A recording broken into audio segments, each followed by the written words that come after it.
Hello বন্ধুরা, কেমন আছেন? ভালো আছেন তো? আজকে মায়া রান্নাঘরে রান্না করেছি। আজকে আমাদের শুক্রবার, নিরামিষ। আজকে আমাদের ভাত করেছি আর মটর ডাল দিয়ে কুমড়ো ডাঁটা রান্না করেছি। মটর ডাল আর কুমড়ো ডাঁটা আর এই করে সব রকম আনাজ দিয়ে চচ্চড়ি দিয়ে ক্যাটাল দানা, কাঁকড়েল, করলা, আলু আর বেগুন, পুরুল, পেঁপে সব দিয়ে একটা বানিয়েছি।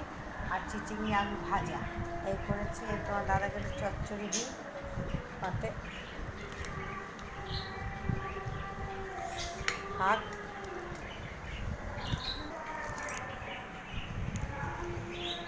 কুমড়ো ডাঁটা দিয়ে ডাল করেছি।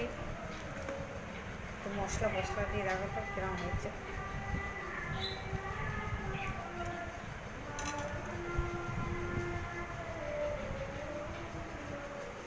ডাঁটা ডাঁটা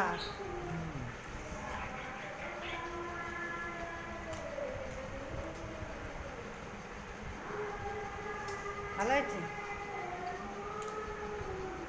চচ্চড়িটা ভালো হয়েছে। খুব ভালো।